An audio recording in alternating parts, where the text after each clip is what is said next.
Hello everyone. Before starting the video, I would like to share with you a very important information. We have launched GATE Non-Tech Test Series, जिसमें आपको maths plus aptitude के more than 30 test papers मिलेंगे. And not only that, you will be having free video lectures of maths and aptitude, which will have complete course coverage and explanation of important GATE questions. So if you are serious enough for GATE, you should not miss out this amazing deal for just ₹399. You can enroll in our test series by clicking on the link displayed on the description and on the first comment. So now let's move to our topic discussion. तो आप समझ चुके हैं कि matrix क्या है, ठीक है. तो एक बार मैं फिर से एक एग्जांपल लेता हूं 3x3 मैट्रिक्स का, ठीक है. A इज इक्वल टू, यहां पे मैं लिख रहा हूं A11, A12, A13, ठीक है. और ये A21, A22 और ये A3, A31,3x3 का एक ऑर्डर लिया. अब जैसे कि मैंने क्या बोला था कि यहां पे कितने रोज हो रहे थे, यहां पे रोज हो रहे थे, ये देखिए, एक C1 column, C2 column, C3 column, और यहां पे R1 कॉलम, R2 कॉलम और ये R3, ठीक है,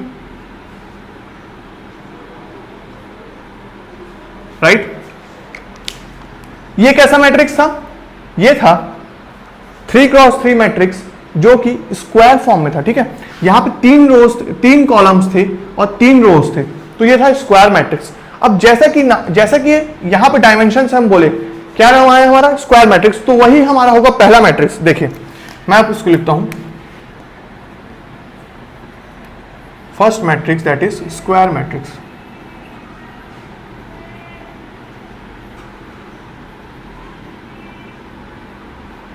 अब मैं क्या बोल रहा था कि एक मैट्रिक्स को हम कैसे डिटरमाइन करते हैं. देखिए मैं लिखा था Aij और R इंटू सी, करेक्ट है. तो अब आप मुझे बताइए कि स्क्वायर मैट्रिक्स क्या होगा.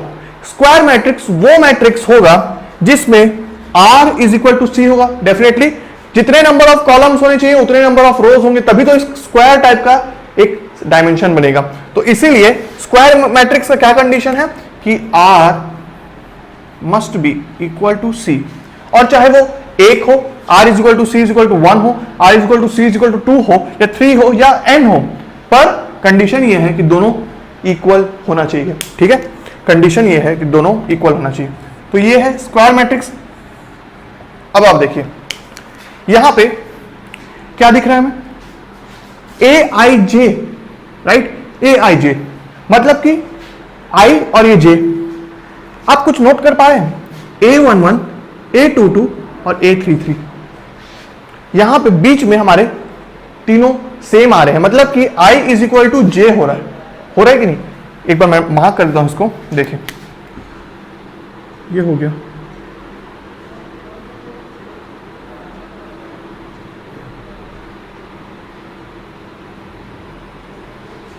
यहां पे देखिए उस लाइन में A11, A22 और A33, I क्या हो रहा है, यहां पे I is equal to J हो रहा है. अगर I 1 है तो J भी 1 हो रहा है. तो यहां पे अगर I is equal to J हो रहा है, और वैसे ही अगर मैं इस साइड देखूं, इस साइड मतलब कि इस वाले पार्ट में देखूं,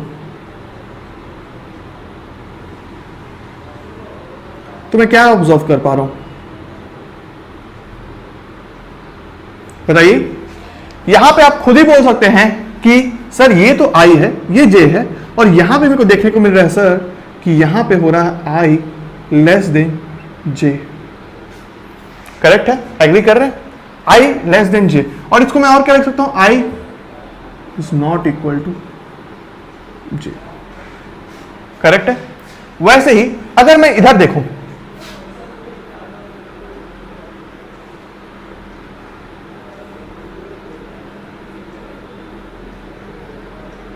तो यहां पे आप क्या नोटिस कर रहे हैं, यहां पे आप नोटिस कर रहे होंगे कि I is greater than J, या तो फिर क्या बोल सकते हैं, I is not equal to J. Correct है. देखिए मैं ना just for sake of identification suppose मैं इसको क्या बोलूं, अपर ट्रायंगुलर बोल देता हूं, इसको बोल देता हूं अपर ट्रायंगुलर,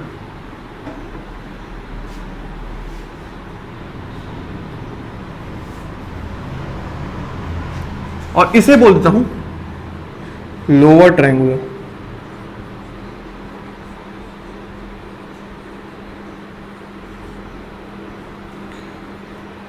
ठीक है, और ये जो टर्म है, ये जो लाइन गया है, ये है हमारा डायगोनल। ठीक है, जैसे स्क्वायर में होता है ना, एक पॉइंट से दूसरे पॉइंट को अपोजिट को ज्वाइन करते हैं तो उसको क्या बोलते हैं, हम डायगोनल बोलते हैं। वैसे ही तो ये हो गया हमारा डायगोनल।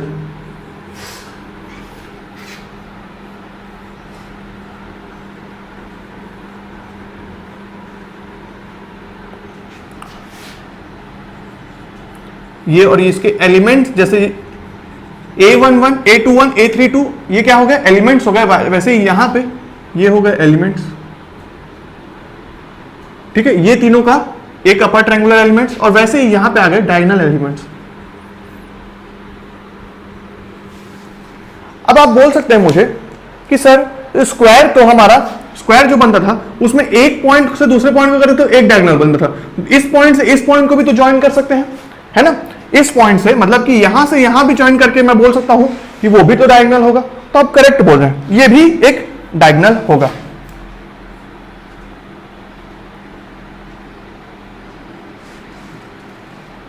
ठीक है, एक डायगोनल ये भी गया इधर से भी, पर कुछ तो आइडेंटिफिकेशन होना चाहिए इन लोग के बीच, कुछ तो डिफरेंशिएशन होना चाहिए। मतलब कि कैसे हम दोनों, मतलब अगर मुझे बोलना हो कि मैं कौन से डायगोनल को आइडेंटिफाई करूंगा, तो यहां पे देखने को मिल रहा है कि जो ये वाला डायगोनल है, जो ब्लैक वाला है, उसी में i = j हो रहा है, यहां पे i = j नहीं हो रहा है, या फिर i और j का कोई भी रिलेशन फाइंड आउट करते नहीं बन रहा है। इसीलिए, और एक और खास बात कि ये जो था, ये हमारा, ये देखिए, ये क्या है, ये है फर्स्ट एलिमेंट। ठीक है, मैट्रिक्स का फर्स्ट एलिमेंट, और ये क्या है, मैट्रिक्स का लास्ट एलिमेंट। मतलब कि जो ये जो डायगोनल था ना, उसमें i = j भी हो रहा था, और दूसरा चीज कि ये फर्स्ट और लास्ट एलिमेंट को भी ज्वाइन कर रहा था। इसीलिए इस डायगोनल को मैं क्या बोलूंगा, या इस डायगोनल एलिमेंट्स को मैं क्या बोलता हूं पता है, मैं इसे बोलता हूं मेन डायगोनल, या फिर लीडिंग डायगोनल, या फिर ऑन डायगोनल। ठीक है, या तो फिर प्राइमरी डायगोनल, या तो फिर प्रिंसिपल डायगोनल एलिमेंट्स। ठीक है, तो इसे क्या क्या गेट में आप ये सब वर्ड्स देख सकते हैं, main diagonal elements, leading diagonal elements, on diagonal, primary, principal diagonal elements, ये सब देख सकते हैं। तो और वैसे ही इस वाले पार्ट को, जो हमारा ये वाला डायगोनल था, इसको मैं नाम दे सकता हूं क्या, इसको मैं नाम दे सकता हूं ऑफ डायगोनल,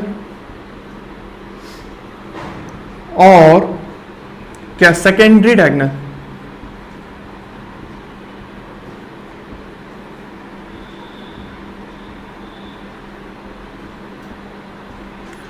ठीक है, तो आपके मन में सवाल हो रहा होगा, सर हम तो बात कर रहे थे क्या, types of matrix based on dimension की, तो सर ये सब बताने की क्या जरूरत थी ना। देखो, पहला तो था ये स्क्वायर मैट्रिक्स। स्क्वायर मैट्रिक्स में ही हमने सारे एलिमेंट्स का वो कर लिया, क्या कर लिया, डिस्टिंग्विश कर लिया कि यहां पे i और j का रिलेशन, यहां पे i और j का रिलेशन, यहां पे i और j का रिलेशन, और यहां पे दो डायगोनल भी हमने जान लिए।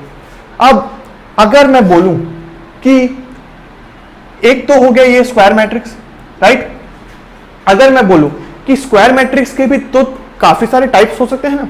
कैसे टाइप्स, फर्स्ट है स्क्वायर मैट्रिक्स। अब इसी के अंदर आप लिखेंगे दूसरा मैट्रिक्स। दूसरा स्क्वायर मैट्रिक्स कौन सा, दूसरा स्क्वायर मैट्रिक्स होगा आपका 1 का पॉइंट ए।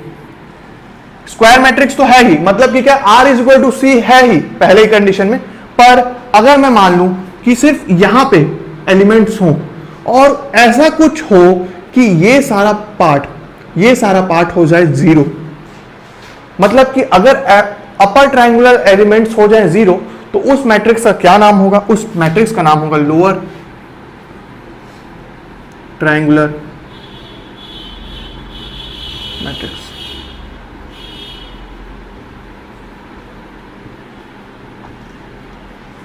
ठीक है, तो वो कैसा मैट्रिक्स दिखेगा? सपोज एग्जांपल लेता हूं मैं आपको, एक A इज इक्वल टू 1 2 3 4 5 6 और ये हो गया 0 0। कैसा है? 3 क्रॉस 3 का। आप 2 क्रॉस 2 भी ले सकते हैं, ठीक है। मैं सिंप्लिसिटी के लिए 3 क्रॉस 3 ले रहा हूं। अब आप यहां पर क्या देख सकते हैं कि ये देखिए अपर ट्रायंगुलर एलिमेंट्स हो गए हैं 0, ठीक है। अब इस मैट्रिक्स को, लोअर ट्रायंगुलर मैट्रिक्स को मैं डिफाइन कैसे करूंगा? मैं बोलूंगा कैसे कि ये तो चलो एग्जांपल था, पर इसको डिफाइन करना होगा मेरे को कि क्वेश्चन में अगर मुझे दिया जाए A is equal to AIJ, मतलब कि मैट्रिक्स को डिफाइन कैसे किया था हम? A is equal to AIJ, और उसी से अगर मुझे डिफाइन करना हो कि ऐसा मैट्रिक्स को, तो मैं क्या बोलूंगा? मैं ऐसे लिखूंगा उसको कि A is equal to AIJ, ठीक है। R और C इक्वल है, तो सपोज मैं उसको N क्रॉस N लिख देता हूं। R और C इक्वल टू N हो गए मान लो, और सच दैट कि ऐसा, सच दैट कि क्या हो? I सच दैट AIJ मतलब कि एलिमेंट 0 हो जाए। कब 0 हो जाए? ऊपर के लिए। ऊपर के लिए मतलब कि क्या? I लेस देन J के लिए, ठीक है। समझ रहे हैं?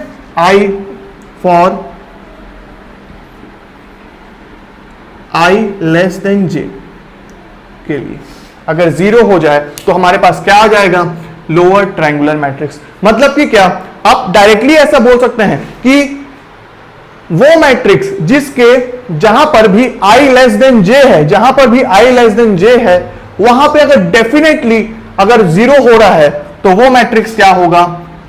हमारा लोअर ट्रायंगुलर मैट्रिक्स होगा। और यहां पे प्रिंसिपल डायगोनल एलिमेंट्स जो है वो 0 हो भी सकते हैं, नहीं भी हो सकते हैं, ठीक है। तो पर डेफिनेटली जो अपर मैट्रिक्स होगा वो होगा इक्वल टू 0। तो यहां पे ये हुआ हमारा पहला square matrix, lower triangular matrix. Next तुरंत आप बता सकते हैं कि नेक्स्ट मैट्रिक्स कौन सा होने वाला है? बताइए कौन सा होगा? ये होगा, डेफिनेटली आपने सही बोला, और वो होगा अपर ट्रायंगुलर मैट्रिक्स, करेक्ट। दूसरा तो यही बनता था। ऑब्वियस है कि अगर सर ये वाला तो चलो 0 हो गया, अगर ये 0 हो गया, अगर ये 0 हो गया तो अपर ट्रायंगुलर मैट्रिक्स बन जाएगा। सेम चीज कर देते हैं यहां पे।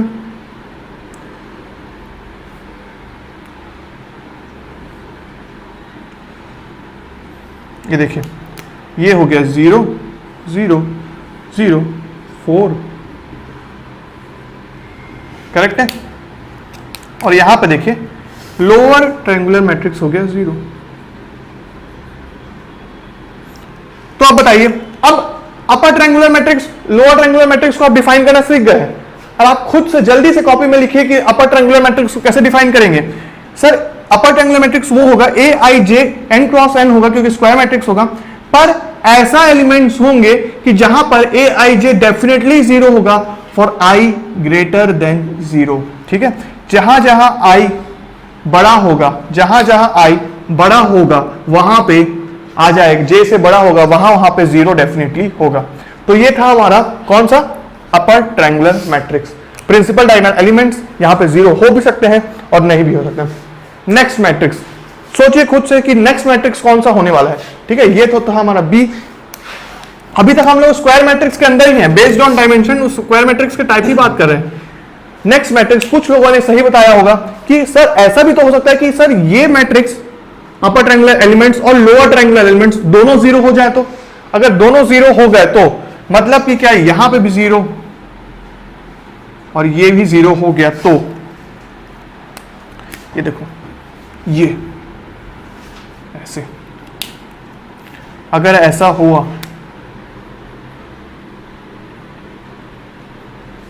तो कैसा होगा? अगर यहां पे दोनों 0 हो गए, अपर और लोअर, तो यहां पे क्या देखने को मिल रहा है?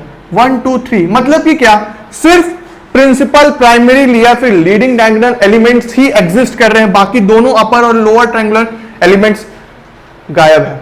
ठीक है, तो ऐसे मैट्रिक्स को मैं क्या नाम दूंगा? ऐसे मैट्रिक्स को मैं बोलूंगा, कुछ लोग जानते होंगे जो लिख चुके होंगे इसका नाम, वो होगा डायगोनल मैट्रिक्स। ठीक है,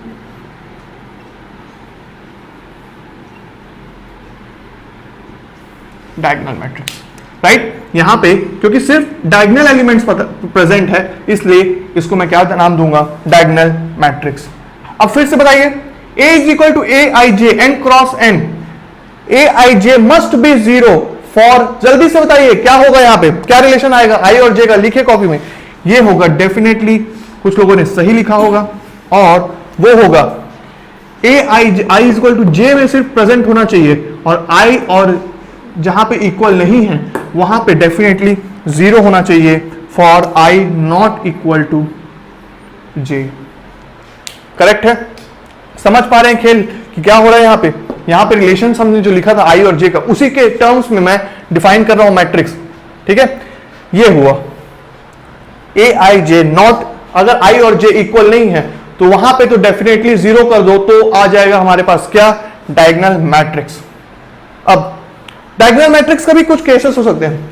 सपोज ये कौन सा मैट्रिक्स था? ये हमारा थर्ड मैट्रिक्स था ऑफ स्क्वायर मैट्रिक्स। ठीक है, third matrix of square matrix मतलब कि सी। अब डायगोनल मैट्रिक्स में सपोज मैं क्या करता हूं, मैं इसको और इसको, सपोज इसको भी चलो हटा देते हैं, यहां पे मैं अगर लिख दूं 5 5 और 5, मतलब कि क्या? अगर मैं A11, A22 और A33 डायगोनल एलिमेंट्स को सेम कर दूं, डायगोनल एलिमेंट्स को सेम कर दूं, ठीक है, तो क्या हो सकता है? ये तो ये हो सकता है कि इस मैट्रिक्स को मैं लिख सकता हूं क्या? Scalar matrix. स्केलर मैट्रिक्स, इस मैट्रिक्स को क्या नाम देंगे? स्केलर मैट्रिक्स देंगे, और ये हो जाएगा हमारा फोर्थ मैट्रिक्स। कौन सा? स्क्वायर मैट्रिक्स का। देखिए स्केलर मैट्रिक्स, इसको कैसे डिफाइन करूंगा मैं? A I j is equal to zero, definitely zero, इसकी तो बात ही छोड़ दो, इसकी तो अपर और लोअर ट्रायंगुलर तो पहले ही जीरो है, पर अपर और लोअर जीरो होने के बाद भी अगर डायगोनल एलिमेंट सेम हो रहे हैं तो मैं क्या लिख सकता हूं? यहां पे ये लिख सकता हूं कि ए आई जे इज इक्वल टू क्या? 5 फॉर आई इक्वल टू जे। मतलब कि आप ये बोलना चाह रहे हो कि जहां जहां पे i इक्वल टू जे होगा सर, वहां वहां पे 5 लिख दो तो ये मैट्रिक्स बन जाएगा हमारे पास, और जहां जहां पे i और j इक्वल नहीं है वहां पे 0 कर दो तो हमारे पास क्या आ जाएगा? स्केलर मैट्रिक्स आ जाएगा 5। आप यहां पे तो बोल दिए कि 5 होगा, ठीक है, पर अगर ऐसा हो कि कोई और कांस्टेंट लेना हो तो हम इन जनरल क्या लिखेंगे? यहां पे इन जनरल मैं यहां पे लिख देता हूं k। क्या है? कांस्टेंट, कोई भी कांस्टेंट, कोई भी नंबर ले सकता है वो, -2 -5, और पर तीनों यहां पे क्या होंगे? सेम हो जाएंगे, तीनों यहां पे सेम हो जाएंगे, के। करेक्ट है? ये आ गया हमारा स्केलर मैट्रिक्स, जो कि स्क्वायर मैट्रिक्स का ही पार्ट था। अब सपोज एक डाउट हो सकता है लोगों में कि सर अगर मैं k को, चलो कोई और मैट्रिक्स करता हूं तो हो जाएगा, पर सर मैंने यूनिट मैट्रिक्स और आइडेंटिटी मैट्रिक्स भी सुना है, और उसमें k की वैल्यू, अगर k की वैल्यू को 1 कर दे तो, है ना, अगर मैं k की वैल्यू को 1 कर दूं तो, अगर k की वैल्यू क्या हो गई? 1 हो गई, तो यहां पे क्या क्या आ जाएगा? यहां पे आ जाएगा 1 1 1। ठीक है, स्केलर मैट्रिक्स था। Scalar matrix diagonal elements matrix का स्पेशल केस था। देखिए स्क्वायर मैट्रिक्स पढ़े हम, स्क्वायर मैट्रिक्स के टाइप ही पढ़ रहे हैं। पहले हमने क्या देखा? अपर ट्रायंगुलर मैट्रिक्स देखा, सॉरी लोअर ट्रायंगुलर पहले में देखा, फिर अपर ट्रायंगुलर देखा, फिर हमने डायगोनल मैट्रिक्स के बारे में बात किया, और फिर हम गए स्केलर मैट्रिक्स में। जो डायगोनल एलिमेंट के अगर सारे एलिमेंट सेम हो जाते हैं तो हमारे पास आता है स्केलर मैट्रिक्स। अब अगर स्केलर मैट्रिक्स के सारे एलिमेंट जो सेम थे वो सारे सेम एलिमेंट्स हो जाए 1, तो हमारे पास आएगा फिफ्थ मैट्रिक्स, जो रहेगा क्या, ये रहेगा identity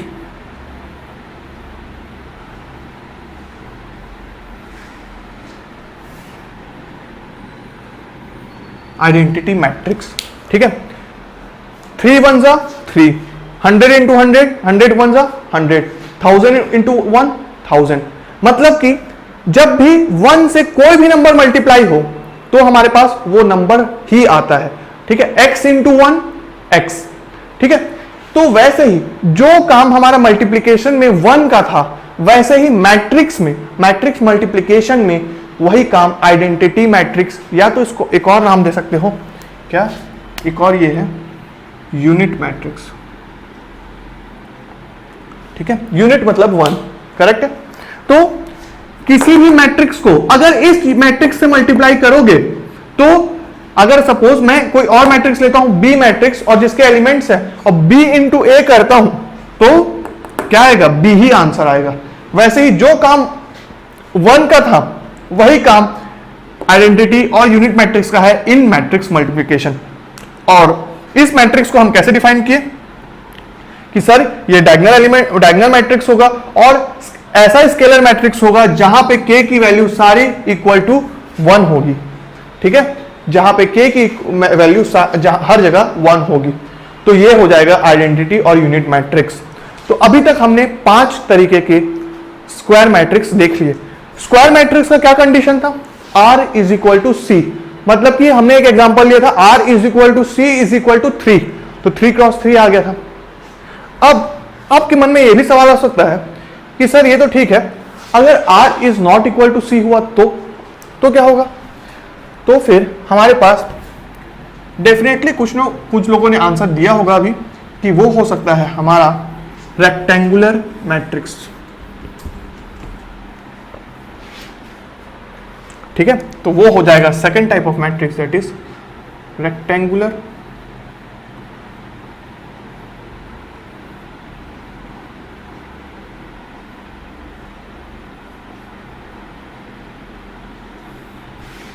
matrix. Matrix rectangular matrix मतलब कि क्या, यहां पे r must not be equal to c, number of rows must not be equal to number of columns. ठीक है, अब यहां पे 2 केसेस बन सकती हैं। कौन से 2 केसेस आप खुद ही बताइए।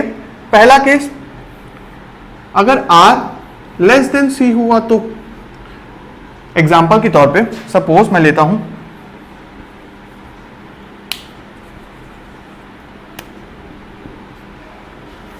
एग्जाम्पल के तौर में लेता हूं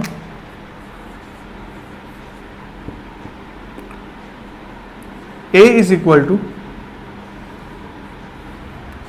number of rows must be less than number of columns, मतलब कि रोज कम आना चाहिए 1 2 3 4 5 6। कितने रोज हैं यहां पे रोज हैं, ये देखिए R1 R2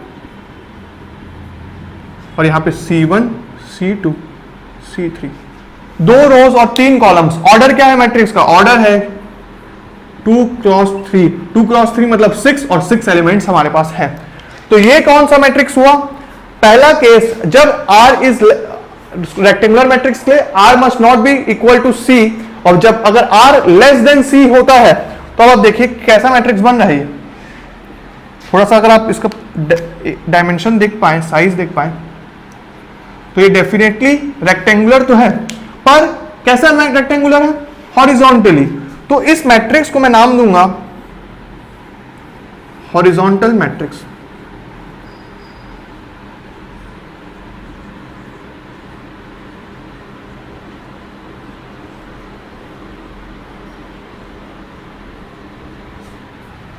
हॉरिजॉन्टल मैट्रिक्स, ठीक है, ये मैट्रिक्स हो गया हॉरिजॉन्टल मैट्रिक्स जब R must be less then C हो।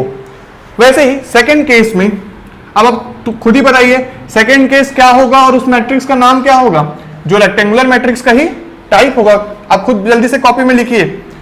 क्या हो सकता है कि जब R हो जाए बड़ा किससे, C से, R must be greater than C, और जब R बड़ा हो जाएगा तो मैट्रिक्स का एक एग्जांपल लिखिए, और उस मैट्रिक्स का नाम क्या होगा, डेफिनेटली कुछ लोगों ने सही बोला होगा, और वो होगा वर्टिकल मैट्रिक्स। ठीक है, R must be greater than C, और ये मैंने एग्जांपल एक लिखा उसका।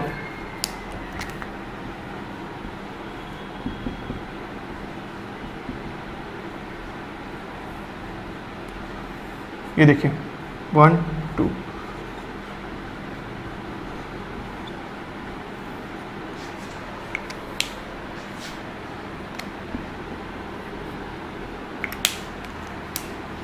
यहां पे कितने रोज हैं, 1 2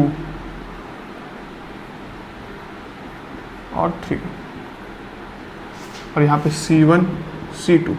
ऑर्डर क्या है मैट्रिक्स का, अगेन 3 क्रॉस 2, 3 क्रॉस 2 में नंबर ऑफ एलिमेंट्स अगेन 6, और नाम क्या है इस मैट्रिक्स का, नाम है, नाम तो सुना ही होगा, ये है वर्टिकल मैट्रिक्स। ठीक है,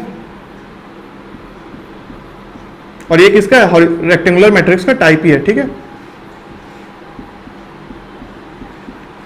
अब सपोज एक मैट्रिक्स ये, दूसरा ये, थर्ड मैट्रिक्स में लेता हूं, जो मैं इसी का टाइप ले रहा हूं, रेक्टेंगुलर का टाइप हॉरिजॉन्टल, और हॉरिजॉन्टल का एक और स्पेशल केस मान लो कि अगर मैं R को पुट कर दूं,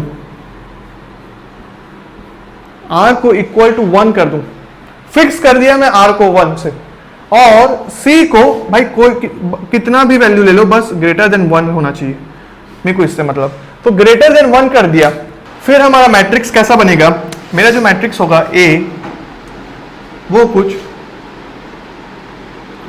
ऐसा बनेगा 1 2 3, और ये कैसे होगा 1 क्रॉस 3, और ये देखिए कितने रोज हैं यहाँ पे रोज हैं 1 रो और 3 कॉलम। ठीक है, पर मैं इस कॉलम्स को बढ़ा सकता हूं कितना भी चाहे, आगे तक ले जा सकता हूं, पर रोज जो होंगे वो मेरे फिक्स्ड होंगे। और अगर ऐसा मैट्रिक्स मुझे देखने को मिलता है, और अगर ऐसा मैट्रिक्स देखने को मिलता है, तो इस मैट्रिक्स को जहां पे R इज इक्वल टू 1 और C ग्रेटर देन वो हो रहा है, तो ये मैट्रिक्स को नाम दूंगा मैं क्या, रो वेक्टर। ठीक है, तो ये मैट्रिक्स का नाम क्या हुआ, रो वेक्टर। वैसे ही अब भाई जब ये रो वेक्टर है तो नेक्स्ट मैट्रिक्स कौन सा होगा, आप खुद ही लिख चुके होंगे कॉपी में, जल्दी लिखिए कि कौन सा मैट्रिक्स होगा नेक्स्ट। वैसे ही मैट्रिक्स जस्ट इसका अपोजिट, जी हाँ बिल्कुल सही लिखे होंगे अगर आप जिन्होंने भी लिखा होगा कि अगर R को मैं कर दूं ग्रेटर देन 1 और C को फिक्स कर दूं किससे, 1 से, तो हमारा जो मैट्रिक्स बनेगा उसको हम क्या बोलेंगे, वो होगा हमारा कॉलम वेक्टर।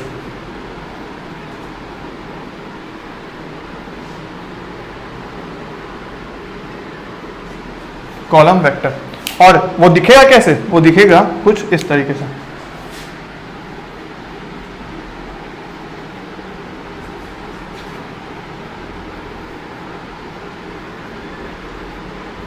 ऑर्डर क्या रहेगा, 3 क्रॉस 1, 3 क्रॉस 1, 3 रोज और 1 कॉलम। ठीक है, अभी तक हमने क्या क्या सीखा, अभी तक हमने, रिकॉल कीजिए जल्दी से, लीनियर अलजेब्रा का बेसिक जान लिया कि हम लीनियर अलजेब्रा में क्या करने वाले हैं, रियल वर्ल्ड की प्रॉब्लम को लीनियर इक्वेशन में कन्वर्ट करके मैट्रिक्स के हेल्प से सॉल्व करेंगे। जहां वर्ड आया मैट्रिक्स का तो हमने समझा मैट्रिक्स क्या होता है, मैट्रिक्स में हमने सीखा कि डायमेंशन क्या होता है, डायमेंशन जैसे ही वर्ड आया तो हमने डायमेंशन को पकड़ा और देखा कितने टाइप्स ऑफ मैट्रिक्स हो सकते हैं बेस्ड ऑन डायमेंशन। डायमेंशन में R is equal to C पे स्क्वायर मैट्रिक्स बना, लोअर ट्रायंगुलर मैट्रिक्स उसका स्क्वायर मैट्रिक्स का part, upper triangular, diagonal, scalar और आइडेंटिटी मैट्रिक्स आया। वैसे ही रेक्टेंगुलर, फिर क्या, हॉरिजॉन्टल, वर्टिकल और रो वेक्टर और कॉलम वेक्टर हम सीख गए बेस्ड ऑन डायमेंशन। ठीक है, तो अभी तक आपने ये सब चीजें सीखा। अब चलते हैं न्यूमेरिकल्स की ओर।